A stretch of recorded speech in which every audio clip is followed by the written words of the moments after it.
Hello प्यारे बच्चों, स्वागत है आपका एक्सलर्न हब पर। जैसा कि प्यारे बच्चों हम दो चरों वाले रैखिक समीकरण का अध्ययन कर रहे हैं और पिछली क्लास में प्यारे बच्चों हम कथन आधारित क्वेश्चंस कर रहे थे। तो उसमें एक दो क्वेश्चन रह गए थे, तो देखते हैं उसमें कि 3F एक्सरसाइज में क्या हमारे लिए नया होने वाला है और इसके बाद हम नेक्स्ट एक्सरसाइज 3G में एंट्री करेंगे। तो बिना किसी लेट के चलिए स्टार्ट करते हैं। तो कल प्यारे बच्चों मैंने आयत संबंधित के 3 क्वेश्चन इसमें दिए हुए थे, तो मैंने आपको 19 नंबर करके बता दिया था। और आयत का मतलब क्या था कि आमने सामने की भुजाएं बराबर हों और प्रत्येक जो कोण हो 90 डिग्री का होना चाहिए। उसकी और कंडीशन होती हैं, लेकिन फ़िलहाल के लिए यही, क्योंकि इसमें यहाँ पे आपको क्षेत्रफल से संबंधित क्वेश्चन था। तो प्यारे बच्चों इसी कड़ी में हम आपको पहले 21 नंबर 22 नंबर है, तो मैं 22 की हिंट दे देता हूँ, 21 नंबर बता देता हूँ। ठीक है, तो चलिए देखते हैं। क्वेश्चन नंबर 22 की हिंट दूंगा आपको। कह रहा है एक क्रिकेट टीम के कोच ने 7 बल्ले तथा 6 गेंदे। देखो बल्ला यानी बैट और गेंद मतलब बॉल, दो वस्तुओं के बीच बात हो रही, तो हमारा दिमाग किधर जाना चाहिए? दो चर वाले रैखिक समीकरण की तरफ। तो हम मान लेंगे, यहीं पे हम लिख लेंगे, सॉल्यूशन करेंगे, लिखेंगे माना बल्लों की संख्या, ठीक है, नहीं रुपए में दिया हुआ है तो मूल्य पूछा जा रहा है। ठीक है, बल्ले तो दिए हैं, माना बल्ले का मूल्य x रुपए और गेंद का मूल्य बराबर y रुपए मान लिया। अब प्रश्नानुसार जो प्रश्न में हमको दिया है प्यारे बच्चों वो देखेंगे। अब थोड़ा समझेंगे। जैसे प्यारे बच्चों एक बल्ले का मूल्य कहा जाए कि 500 रुपये, क्योंकि बल्ला तो महंगा होगा ना। तो बल्ला जैसे कहा जाए 500 रुपये, 2 बल्लों का तो आप 2 से गुणा करेंगे, 3 बल्लों का 3 से गुणा करेंगे। ठीक है, उसी तरीके से 7 बल्लों का तो एक बल्ले का यहाँ पे लिख सकते हैं, माना एक बल्ले का मूल्य और एक गेंद का मूल्य। ठीक है, आपको समझने में आसानी हो। तो जब एक का x रुपये है तो 7 का कितना हो जाएगा? 7x हो जाएगा। क्वेश्चन में दिया है 7 बल्ले तथा 6 गेंदे, योग करेंगे, गेंदों का मूल्य 6y बराबर 3800। इक्वेशन फर्स्ट मान लेंगे प्यारे बच्चों। और दूसरी स्थिति क्या है? बाद में उसने 3 बल्ले तथा 5 गेंदे रुपए 1750 में खरीदी, यानी 1750 में। तो 3 बल्ले तो बल्लों का मूल्य x है और 5 गेंदों का मूल्य y है, और कितने में खरीदी? 1750 या 1750। ये कंडीशन, ये है आपकी फर्स्ट स्थिति प्रश्न के हिसाब से, और ये है आपकी सेकंड स्थिति या सेकंड कंडीशन बोल सकते हैं। ठीक है, बस कुछ करना नहीं है, आपको बस गुणांक बराबर करके x y के मान निकाल लेना है। फिर से समझिए, एक बल्ले का मूल्य हम x रुपये माने, एक गेंद का मूल्य y रुपये, रुपये में दिया इसलिए रुपये में मानेंगे। अब प्रश्न में कह रहा है 7 बल्ले, तो प्यारे बच्चों जैसे कहा जाए कि एक बल्ले का मूल्य 500 रुपये है, तो 2 बल्ले का आप 2 से गुणा करेंगे, 3 बल्ले का 3 से गुणा करेंगे। उसी तरीके से 7 बल्ले तो 7 से गुणा, 6 गेंदे तो 6 से गुणा, कुल मूल्य इतना है तो योग करेंगे। उसी तरीके से 3 बल्ले 5 गेंदे इतना, आप हल करेंगे, x y के मान निकाल लेंगे, वही हमारे अभीष्ट मान हो जाएंगे। ठीक है, इसी कड़ी में अब हम आपको 21 नंबर बताएंगे। 22 की हिंट मैंने आपको दे दी है, अब 21 देखेंगे। ऐसे क्वेश्चन प्यारे बच्चों हम कर चुके हैं, इसलिए मैंने आपको हिंट दे दी है। कई बच्चों ने घर में किया भी होगा। क्वेश्चन नंबर 21, इसका सल्यूशन। पहले आप इसको मैं बोल के बता दे रहा हूँ। एक मित्र दूसरे से कहता है, फिर वही बात, दो व्यक्ति के बीच, दो वस्तु, दो स्थान, जब भी दो के मध्य की बात हो तो हमारा दिमाग सबसे पहले कहाँ जाना चाहिए? दो चर वाले रैखिक युग्म समझ जाना चाहिए।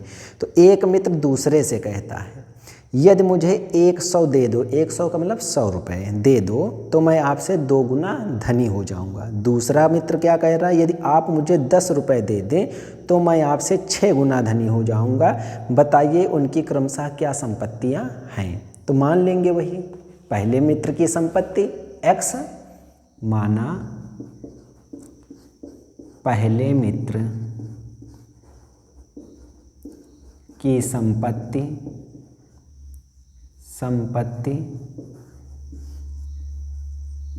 x रुपए और दूसरे मित्र की संपत्ति y रुपए।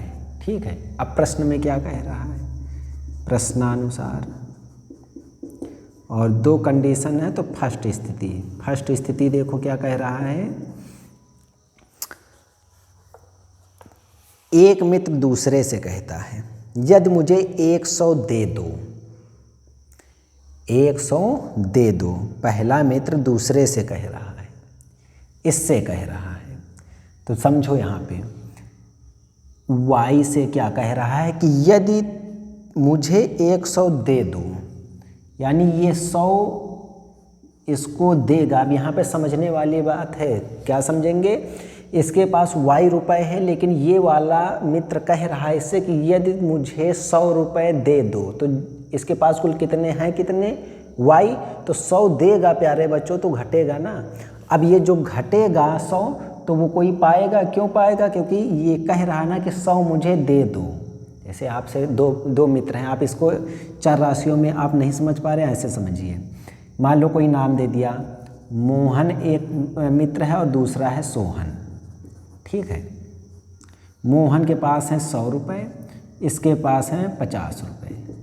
ठीक है, अब अगर ये कह रहा है कि तुम मुझे 100 रुपये दे दो, यहाँ पे क्या करेंगे, चलिए 500 कर लेते हैं। ठीक है, इसी हिसाब से बताया दे रहे हैं। मोहन कह रहा है सोहन से कि 100 रुपये मुझे दे दो, तो अगर ये 100 दे देगा प्यारे बच्चों, तो 500 में घटेगा ना, और 100 उसको देगा, तो ये योग हो जाएगा। यही तो बात है, केवल समझाने के लिए मैंने इतना बताया है। ठीक है, तो वही हो जाएगा।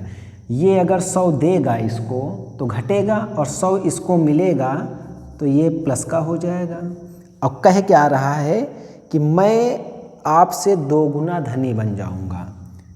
कौन बना 2 गुना, ये, लेकिन बराबर करना है तो इसको 2 से गुणा कर देंगे। पूरा ब्रैकेट लगाएंगे, नहीं तो अगर पूरा नहीं लगाएंगे तो y में ही गुणा रह जाएगा। ठीक है, तो x + 100 बराबर 2y - 200। वही काम करेंगे, चर राशियाँ एक तरफ, अचर राशियाँ एक तरफ। इक्वेशन फर्स्ट हो गई। सेकंड स्थिति देखेंगे।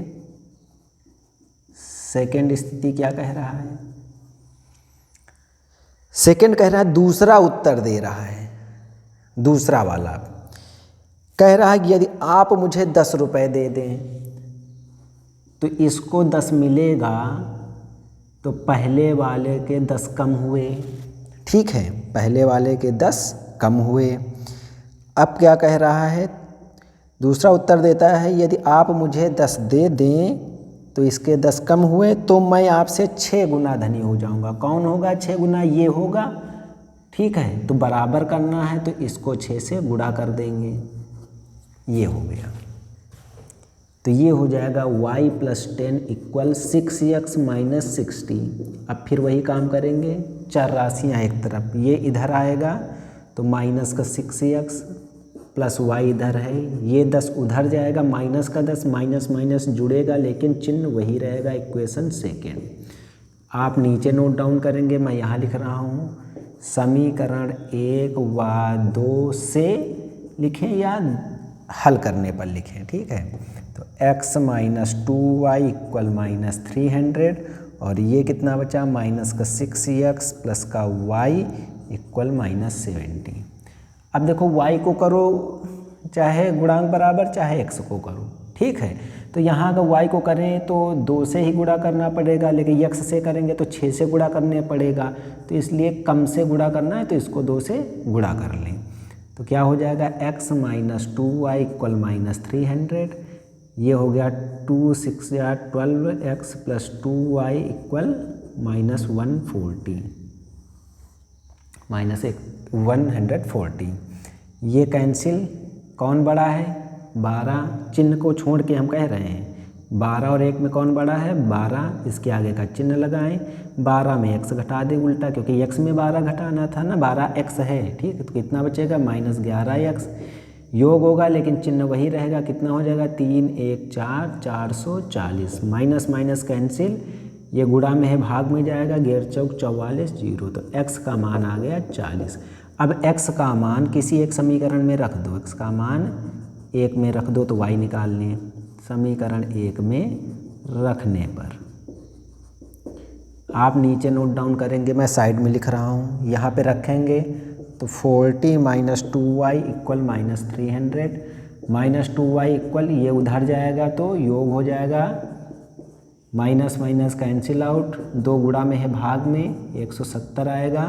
तो अब रुपयों की बात हो रही थी तो x का मान यानी पहले मित्र की संपत्ति x मानी थी हमने, वो कितनी आ गई 40 रुपये, और दूसरे मित्र की संपत्ति y थी तो y का मान 170 रुपये। अब हम सही है कि गलत किसी एक में रखो, यहाँ पे रखो। कह रहा था ना x, क्या कह रहा था, x का मान कितना है 40, आपको के ये करना नहीं, आप केवल समझिए कि हम सही हैं कि गलत। तो x का मान 40, 100 रुपये इसको दे दिए गए तो ये 2 गुना हो गया था, y कितना है 170 में से 100 कम हो गया क्योंकि इसने दिए थे, तो ये बना कितना है 140, और यहाँ घटेगा 170 में 100 तो 70 बचेगा, 70 का गुणा 2 से करेंगे तो 7 दूनी 14 और 1 0 1 0, देख रहे हैं बराबर आ रहा है, तो हम सही हैं। प्यारे बच्चों आप देख लीजिए, आशा करता हूँ आपको ये बात समझ में आई होगी। इसी कड़ी में 23 नंबर मैं आपको बता दे रहा हूँ और ये चैप्टर समाप्त हो जाएगा।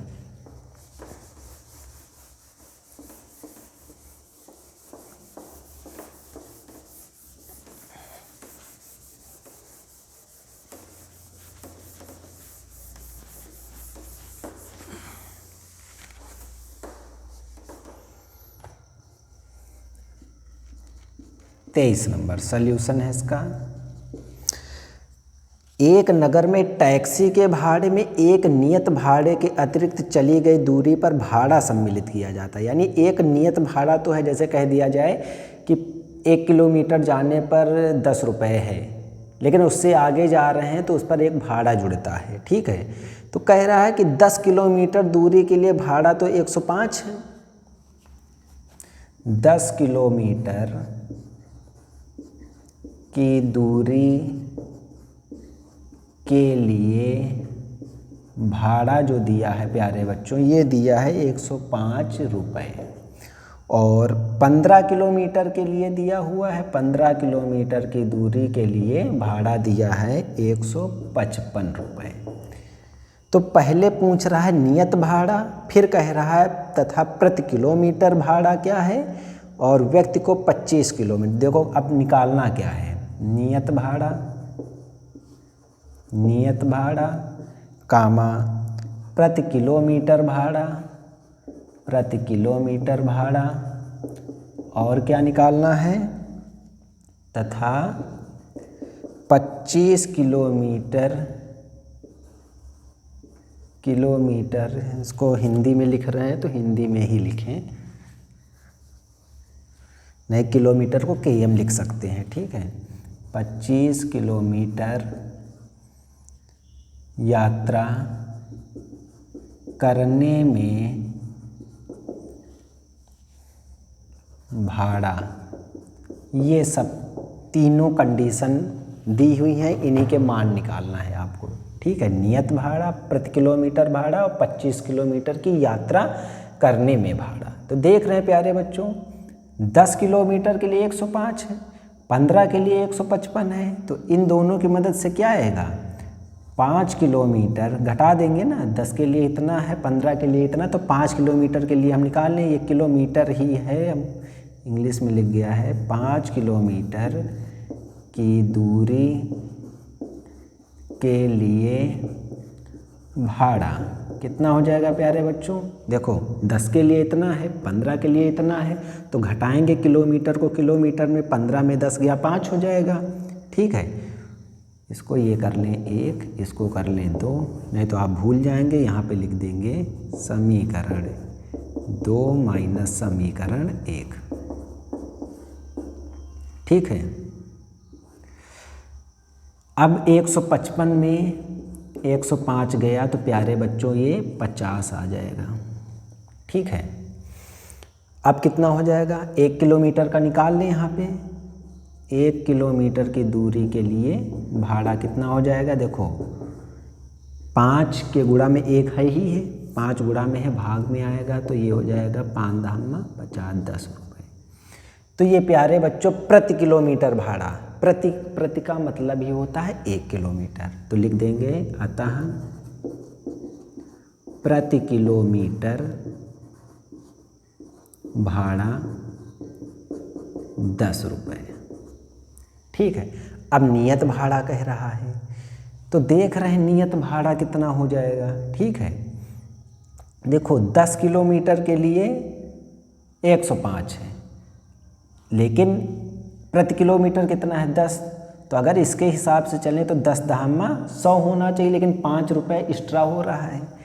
15 के हिसाब से चले तो 15 धामा 150, 5 एक्स्ट्रा हो रहा है, तो यही जो 5 रुपये है यही नियत भाड़ा है।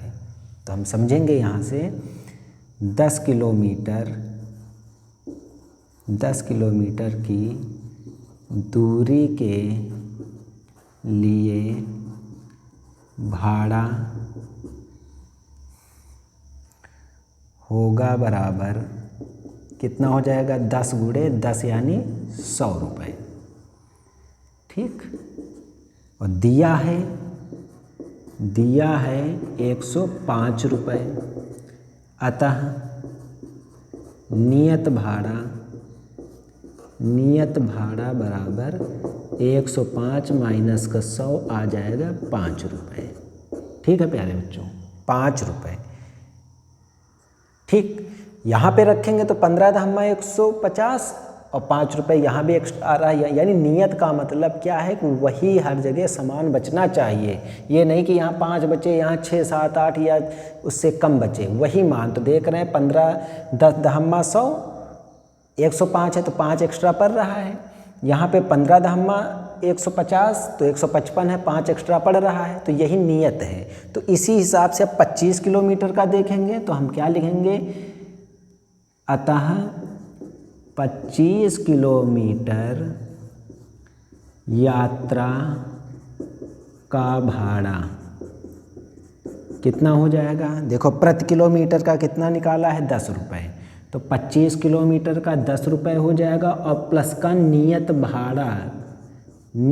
भाड़ा भी हो जाएगा। तो 25 धामा 250, नियत भाड़ा 5 रुपये, तो 255 रुपये प्यारे बच्चों, ये आपका आंसर हो जाएगा। फिर से समझेंगे, 10 किलोमीटर दूरी के लिए 105 है, 15 किलोमीटर के लिए 155 है। क्या करेंगे, इसको इक्वेशन सेकंड, इसको फर्स्ट माना, घटाया तो 15 में 10 गया 5, 155 में 105 गया 50। तो 5 किलोमीटर का है तो 1 का निकालेंगे तो ये 5 गुणा में है, भाग में गया 10। 1 किलोमीटर का है या प्रति किलोमीटर का है, बात वही है, 10 रुपये हो गया। लेकिन देख रहे हैं कि 10 किलोमीटर का दिया कितना है 100, वो 105, और यहाँ से कितना निकलेगा 10 धामा 100, तो 5 एक्स्ट्रा हुआ। यहाँ भी हम चेक करेंगे तो 15 धामा, क्योंकि प्रति किलोमीटर 10 है तो 15 किलोमीटर के लिए 15 धामा 150, तो 5 एक्स्ट्रा है तो बराबर बच रहा है ना। तो उसी तरीके से हम क्या करेंगे, 105 दिया हुआ है, होना चाहिए 100, तो 5 एक्स्ट्रा हुआ, तो ये हुआ नियत भाड़ा। अब 25 किलोमीटर का निकालना है तो उसमें क्या होगा, 25 गुणे प्रति किलोमीटर का कितना है 10 रुपये, और नियत भाड़ा उसमें योग कर देंगे, तो ये आ गया आपका आंसर। तो प्यारे बच्चों, ये आपकी एक्सरसाइज 3F थी, तो ये एक्सरसाइज कंप्लीट होती है। और फिर वही बात मैं दोहराऊंगा कि जब भी नया चैप्टर आपका स्टार्ट होता है एक्सरसाइज, तो कुछ एग्जाम्पल्स दिए होते हैं, तो उनको आप गौर करके देखिएगा और आप प्यारे बच्चों उस पर समझिए। ठीक है, कि नहीं आ रहा है तो आप कमेंट बॉक्स के माध्यम से पूछ सकते हैं। ठीक है, बाकी एग्जाम्पल्स आप देखेंगे और मैं 3G एक्सरसाइज को स्टार्ट कर रहा हूँ। ठीक है, तो चलिए देखते हैं।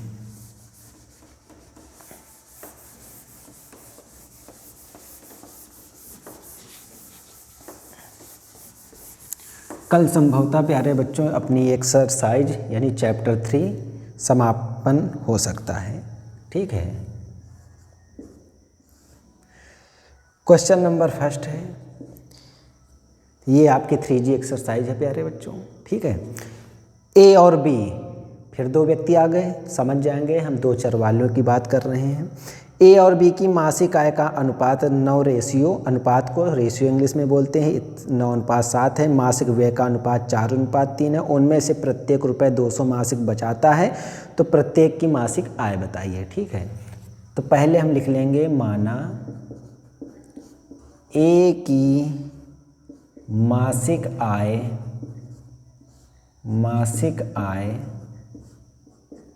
हम x रुपए मान लें, ठीक है।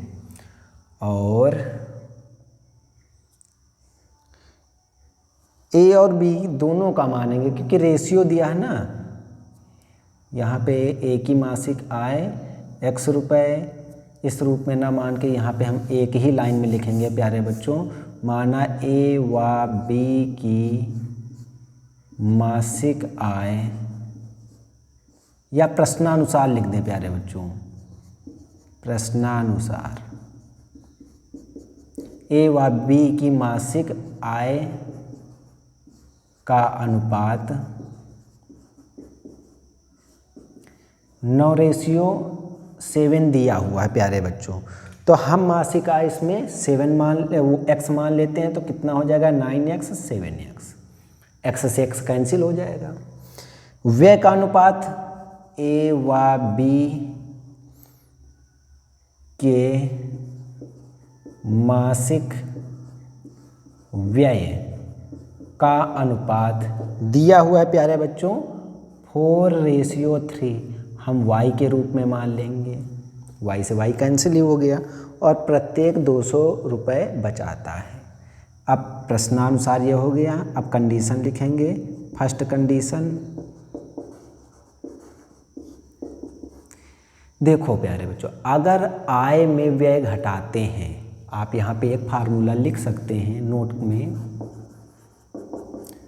आय माइनस व्यय बराबर क्या होता है, बचत। ये आपका फार्मूला, ज़रूरत पड़ने पर व्यय उधर जाएगा, बचत इधर भी आ सकती है, ठीक है। ये तो आप कर सकते हैं। जैसे कहा जाए कि किसी व्यक्ति की मासिक आय 6,000 रुपये है और वो प्रतिमाह या प्रतिमासिक 2,000 रुपये खर्च करता है, तो बचत कितनी हो जाएगी, 4,000। वैसे भी समझ सकते हैं आप, 6,000 है, 2,000 खर्च किया, 4,000 बचा, तो वही चीज़ अनुपात दिया है तो कुछ तो रेशियो होगा ही। 9 रुपये 7 रुपये तो हो नहीं सकते, 900 हो सकता है, 9,000 हो सकता है, कुछ भी हो सकता है, यानी वो कोई गुणांक में होगा। तो हम x मान लिया, x से x कैंसिल, लिखा वही है।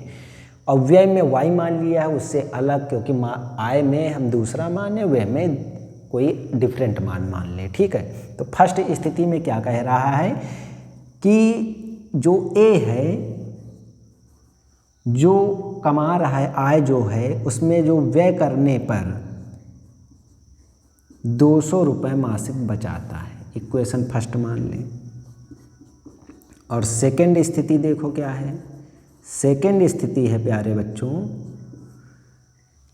बी के लिए, तो 7x माइनस का 3y, ये भी कह रहा है 200 रुपये ही बचाता है, ठीक है। अब क्या करेंगे प्यारे बच्चों, देख रहे हैं x y के रूप में है, गुणांक बराबर करें, गुणांक बराबर करेंगे, इसको मैं बता देता हूँ, ठीक है। तो क्या करें हम गुणांक बराबर करने के लिए प्यारे बच्चों, गुणांक बराबर करने के लिए चलो y के गुणांक बराबर कर लें, तो इसको करेंगे हम 3 से गुणा, इसको करें हम 4 से गुणा, 3 से प्रत्येक में गुणा, 3 9 27 x, 3 चौक 12 y, और 3 दूनी 6, और 4 सत्ते 28 x, 4 तें 12 y, 4 दूनी 8। घटाएंगे तो माइनस माइनस वाला प्लस, प्लस वाला माइनस का, ये प्लस माइनस कट गया, इसको घटाएंगे तो माइनस x, इसको घटाएंगे तो माइनस का 200, minus minus cancel out, x का मान 200। तो इसमें प्यारे बच्चों पूछ क्या रहा है, पूछा जा रहा है केवल मासिक आय, वाई से नहीं मतलब है क्योंकि व्यय नहीं पूछा गया। तो मासिक आय अतः ए की मासिक आय बराबर और बी की मासिक आय बराबर। व्यय नहीं पूछा गया, व्यय होता तो वाई का मान निकालते हैं और वाई के मान यहाँ रखते हैं। तो कितना हो जाएगा, देखो ए का कितना है 9x है, x का मान रख दो 200 आया, 9 दूनी 18 00 रुपए में। उसके बाद बी की मासिक आय पूछ रहा है कितनी है 7x, 7 पड़ा रहेगा, x का मान 200 है तो 7 दूनी 14 00 1400 रुपये। ठीक है प्यारे बच्चों। और अगर यहीं पे व्यय पूछा जाता तो y का मान निकालते, यहाँ रखते। ये ए के लिए है, बी के लिए। ठीक है, इसी क्रम में हम आगे बढ़ेंगे। क्वेश्चन नंबर 2 देखते हैं प्यारे बच्चों।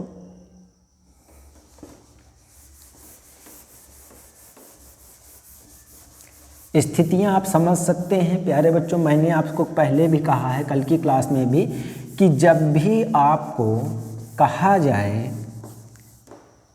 कथन में तो आप उसको बारीकी से समझेंगे कि कथन क्या कह रहा। कथन आप समझ लिए तो उसी हिसाब से आप युग्म समीकरण बना पाएंगे। क्वेश्चन नंबर 2 है 2 अंकों की संख्या। प्यारे बच्चों आप यहाँ पे एक नोट लिख लीजिए, जब भी आपसे 2 अंकों की संख्या कही जाए तो आप क्या मानेंगे, 2 अंकों की संख्या 10y + x। ये दहाई है, ये इकाई है। आप ये x y भी कर सकते हैं, x यहाँ ला सकते हैं, y यहाँ भी ला सकते हैं। ठीक है, अब देखो प्रश्न में क्या कह रहा है, हम उसी के अकॉर्डिंग आपको बता दे रहे हैं। ठीक है, कह रहा है 2 अंकों की संख्या के अंकों का योग 9 है। प्रश्नानुसार माना 2 अंकों की संख्या बराबर 10y + x। अब पहली कंडीशन क्या कह रहा है देखेंगे। फर्स्ट स्थिति कह रहा है कि अंकों का योग 9 है, अंक का योग। तो अंक क्या है, y और x हैं, तो इन्हीं का योग कितना दिया हुआ है 9। इक्वेशन फर्स्ट हो गई। सेकंड कंडीशन देखते हैं, सेकंड स्थिति क्या है। तो प्यारे बच्चों सेकंड स्थिति है, कह रहा है इस संख्या का 9 गुना। संख्या ये है 10y + x, इसका 9 गुना यानी 9 से गुणा करेंगे। 9 गुना संख्या के अंकों को पलटने से बनी संख्या का। संख्या के जैसे देखो प्यारे बच्चों, अगर 48 है, इसको पलट दिया जाए अंक तो क्या हो जाएगा, 84 हो जाएगा। तो वही करना है, संख्या के अंकों को पलटने से अंक बदल दें, x यहाँ आ जाए, y वहाँ चला जाए, तो 10x + y हो जाएगा। अंक पलट गए। ठीक है, से बनी संख्या का 2 गुना है, 2 गुना है बराबर करने पर। ठीक, गुणा कर लें, 9 से प्रत्येक में गुणा, 9 दहम्मा 90, 9x, 2 से गुणा 2 दहम्मा 20x + का 2y। अब क्या करेंगे, x एक तरफ y एक तरफ, 20x इधर लाएंगे तो 9x में घटेगा। तो प्यारे बच्चों मैं डायरेक्ट कर रहा हूँ, 11x बचेगा माइनस का। ठीक है, उसके बाद क्या बचेगा, और कुछ कह रहा है क्या, नहीं इतना ही है। ठीक है, 90y उधर भेजेंगे तो प्यारे बच्चों कितना आ जाएगा, माइनस का 88y, माइनस माइनस कटा, 11 88, तो x बराबर 8y, या इसको लिखेंगे x माइनस का 8y = 0। Equation second. इन दोनों को हल करो, समीकरण 1 व 2 से, तो कितना हो जाएगा, एक हमारे पास है x + y = 9 और एक है x माइनस 8y = 0। ठीक है, घटा लें, माइनस माइनस वाला प्लस का, ये माइनस कट गया, 8 1 9, 9y = 9, ये गुणा में है भाग में जाएगा, कैंसिल आउट, y का मान 1।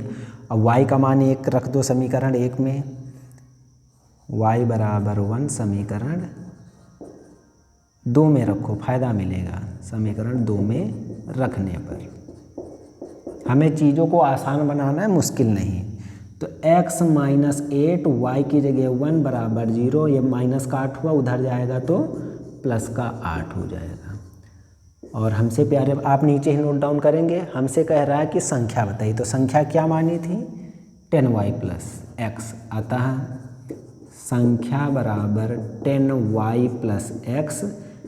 तो 10y का मान कितना निकला प्यारे बच्चों 1 और x का मान 8, 10 इक्के 10 प्लस 8 यानी 18, संख्या हमारी 18 हुई। देखो हम सही है कि गलत देखते हैं। संख्या के अंकों का योग 9 होना चाहिए, तो अंक का योग करें तो 1 और 8 का योग करेंगे 9 हो जाएगा, ठीक। उसके बाद कह रहा है कि संख्या का 9 गुना, तो संख्या है 18, इसका 9 गुना, ठीक है।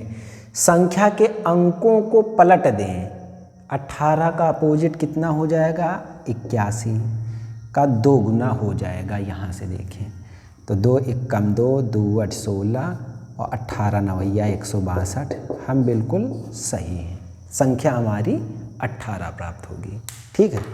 केवल आपके लिए नई बात क्या है, संख्या जब भी 2 अंकों की हो तो ये मानेंगे, संख्या को पलट दिया जाएगा तो अंक चेंज हो जाएंगे, जहाँ y है वहाँ x, जहाँ x है वहाँ y। केवल कथन समझ गए आप तो आप उसकी इक्वेशन बना पाएंगे, ठीक है प्यारे बच्चों, इतना हो जाएगा, ठीक है। आपको एक मैं और तरीका ऐसे बताया दे रहा हूँ, जैसे ये इतना बना था, आप अगर चाहें तो यहीं से मान, ये गुणा में है y, भाग में आएगा x बटा y हो जाएगा, तो उधर क्या बचा 8 बटा 1 मान सकते हैं, तो x का मान 8 आया, y का मान 1 डायरेक्ट लिख सकते हैं। और देखो हल करने पर वही आया, x का मान 8, y का मान 1। आप यहाँ से भी हल कर सकते हैं डायरेक्ट, तो आपको ये कंडीशन वहाँ पे नहीं लगानी पड़ेगी, आप डायरेक्ट ये कर सकते हैं, ठीक है। अगला क्वेश्चन मैं आपको बता दे रहा हूँ।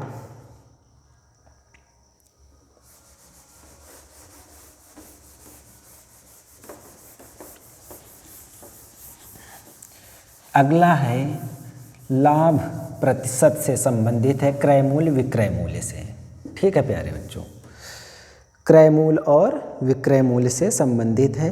मैं हिंट आपको क्वेश्चन में करने से पहले मैं आपको नोट लिखवा देता हूँ। एक क्वेश्चन जो है उसी के कारण, क्योंकि क्वेश्चन एक ही है आपका क्रय मूल्य विक्रय मूल्य से संबंधित, तो आप फार्मूला लिख लीजिए, क्रय मूल्य बराबर विक्रय मूल्य, विक्रय मूल्य माइनस का लाभ, ठीक है। अब जब लाभ की ज़रूरत होगी तो लाभ यहाँ आ जाएगा, तो विक्रय मूल्य माइनस क्रय मूल्य हो जाएगा, ठीक है, ये मान। और हानि का भी लिखेंगे एक, जब हानि के लिए आएगा तो उसके लिए क्या हो जाएगा, तो हानि कब होती है, जब आप जितने की सामान लें, ठीक है, उसमें से यानी खरीदा ज़्यादा में बेचा कम में, ठीक है। तो हानि बराबर क्रय मूल्य माइनस विक्रय मूल्य, ठीक है प्यारे बच्चों, ये हो जाएगा आपका। हानि के लिए, लाभ के लिए तो ज़्यादा में बेचेंगे कम में खरीदेंगे, और हानि में ज़्यादा में खरीदेंगे और कम में बेचेंगे, ठीक है प्यारे बच्चों, इतना हो जाएगा। और लाभ प्रतिशत अगर पूछें या प्रतिशत लाभ, तो क्या होगा, लाभ गुणा 100 बटा क्रय मूल्य, एक ये फार्मूला। और हानि प्रतिशत अगर पूछे या प्रतिशत हानि कहे, तो हानि गुणे 100 बटे क्रय मूल्य, ये हो जाएगा। तो इसी के अकॉर्डिंग आपका 3 नंबर क्वेश्चन है, मैं हिंट दे दूं, आप इसके अकॉर्डिंग करिएगा, ना आए तो फिर पूछ सकते हैं। एक पुस्तक विक्रेता ने अपनी पुस्तक ₹24 में बेचकर, यानी विक्रय मूल्य बेचा तो विक्रय मूल्य है 24, प्रतिशत लाभ उठाया जितने में उसने पुस्तक को खरीदा। खरीदा का मतलब क्रय मूल्य, तो मान लेंगे क्रय मूल्य x रुपये है और प्रतिशत लाभ भी उतना ही हुआ है x का, और क्रय मूल्य भी वही हो गया, तो लाभ यहाँ से निकाल लेंगे। उसके बाद आपको निकालना क्या है, क्रय मूल्य, तो विक्रय मूल्य में लाभ आप घटा देंगे। ठीक है। इसी तरीके से प्यारे बच्चों, जैसे मैंने पिछली एक्सरसाइज में आपको बताया था बल्ले और गेंद से संबंधित क्वेश्चन, वैसा ही सेम क्वेश्चन है। क्वेश्चन नंबर 4, 4 पेंसिल तथा 7 कलमों का कुल मूल्य 50 रुपये, 7 पेंसिल तथा 5 कलमों का कुल मूल्य 46 रुपये है, तो एक पेंसिल का मूल्य, एक कलम का मूल्य, तो मान लेंगे, माना एक पेंसिल का मूल्य x रुपये और फिर एक कलम का मूल्य y रुपये, जिसके हिसाब से कह रहा है वैसे हम 2 युगपत समीकरण बना के हल कर लेंगे। ठीक है। इसके बाद मैं आपको 5वां नंबर बता देता हूँ।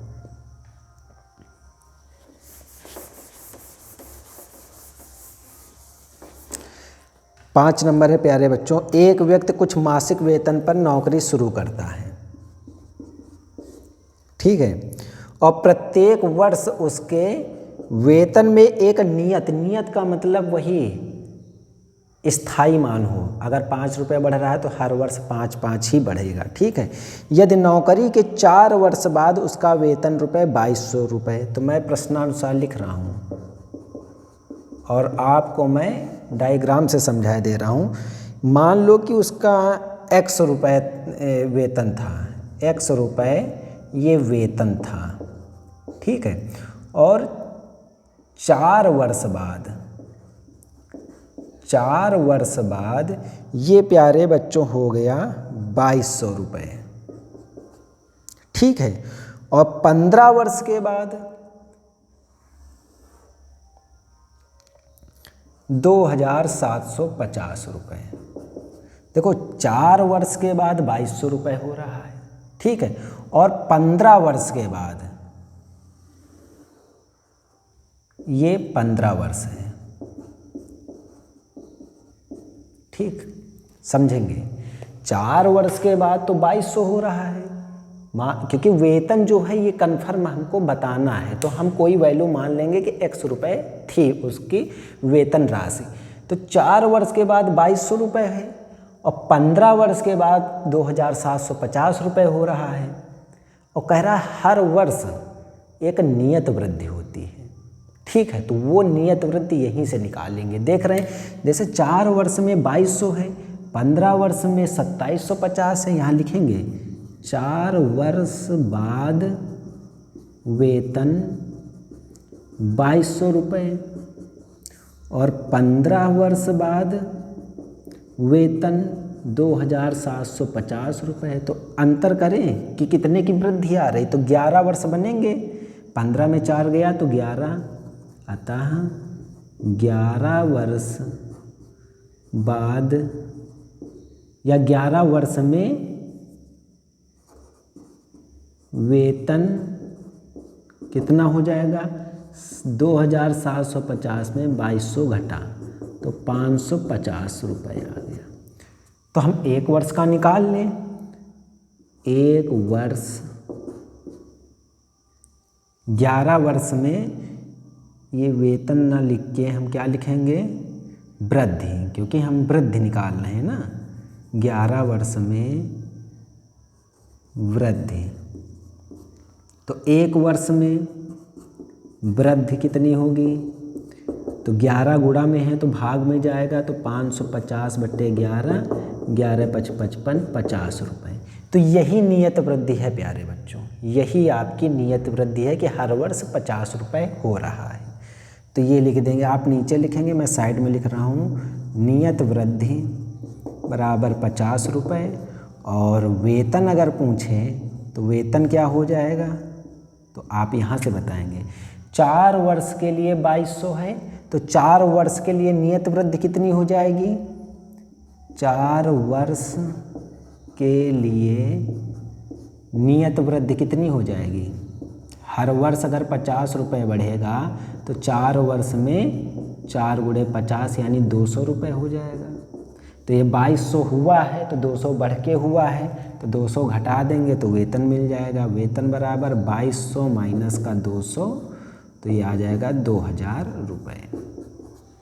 ठीक है, हर वर्ष 50 रुपये की वृद्धि हो रही है, तो 4 वर्ष में वृद्धि कितनी हो जाएगी? 4 गुणे 50, 200 रुपये। तो 200 तो इसमें योग हो गया, तभी तो वो वृद्धि के रूप में वेतन बढ़ेगा। तो हमारा मूल वेतन कितना होगा? तो वृद्धि को घटा देंगे, तो 200 घटा देंगे तो वही हमारा मान हो जाएगा। ठीक है, इसके बाद प्यारे बच्चों 6वां नंबर है, आप इसको देखेंगे घर पे, ना लगे तो आप पूछ सकते हैं। 7वां नंबर जो है प्यारे बच्चों, इसमें कह रहा है कि किराए पर पुस्तकें देने वाले किसी पुस्तकालय का प्रथम 3 दिनों का एक नियत किराया है तथा उसके बाद प्रत्येक अतिरिक्त दिन का अलग किराया, यानी 3 दिन के लिए तो नियत है किराया, यानी अगर आज 5 रुपये है तो कल भी 5 होगा, फिर परसों भी 5 होगा, लेकिन 3 दिन के बाद वह जो नियत किराया है वो अतिरिक्त कुछ भी हो सकता है, 5 रुपये से कम भी हो सकता है, ज़्यादा भी हो सकता है। ठीक, तो 2 लड़कियां हैं, एक सरिता हैं और एक सूसी हैं। तो इन्होंने 7 दिन और एक ने 5 दिन के लिए कुछ रुपए अदा किए हैं, तो कह रहा है नियत किराया तथा प्रत्येक अतिरिक्त दिन का किराया। सेम ऐसा ही क्वेश्चन है, लेकिन मैं आपको बता देता हूँ। ठीक है,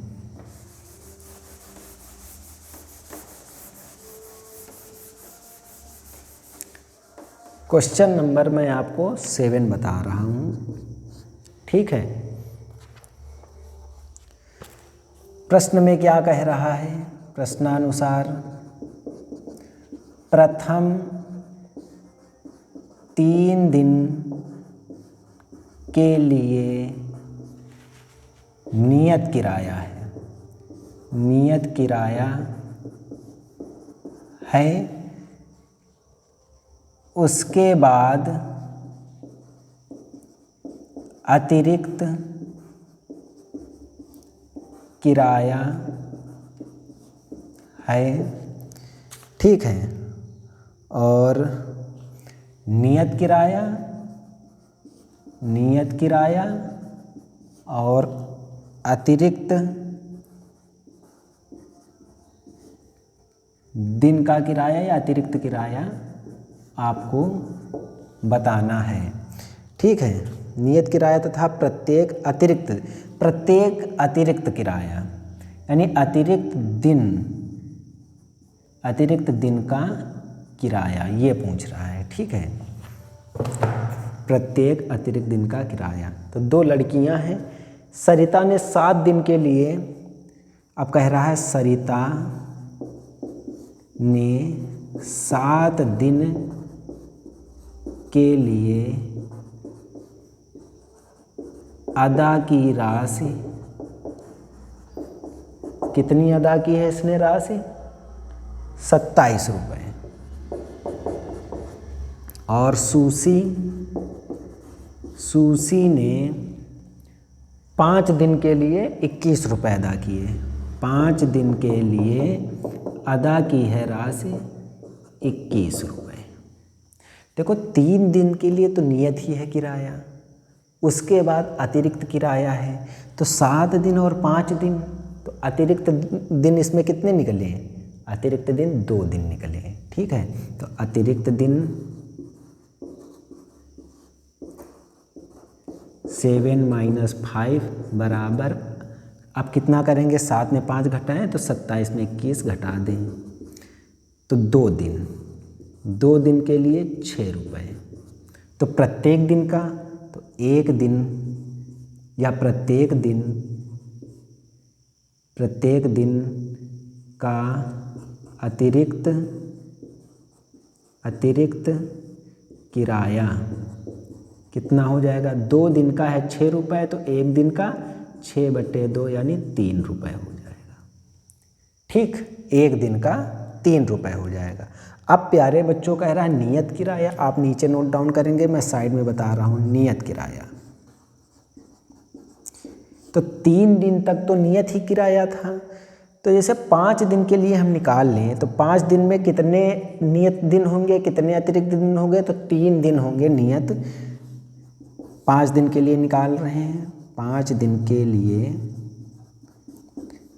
3 नियत दिन। क्यों? क्योंकि प्रथम 3 दिन उसने नियत बता दिए हैं, 3 नियत दिन और प्लस 2 अतिरिक्त दिन, 2 अतिरिक्त दिन। ठीक, और इसमें से राशि कितनी दी है आपने? 5 दिन की 21 रुपये। अब 3 नियत दिन पड़ा रहेगा और 2 अतिरिक्त दिन के लिए आपने कितने रुपए दिए? 6 रुपये, और टोटल है 21 रुपये। तो 3 नियत दिन का 21 में 6 घटेगा तो 15 रुपये हो जाएगा। ठीक, और नियत किराया अब पूछ रहा है, तो नियत किराया कितना हो जाएगा? 15, और ये गुणा में है तो भाग में आएगा, तो प्यारे बच्चों 5 रुपये। ठीक है, 5 रुपये हो जाएगा नियत किराया और 3 रुपया अतिरिक्त दिन का अतिरिक्त किराया हो जाएगा।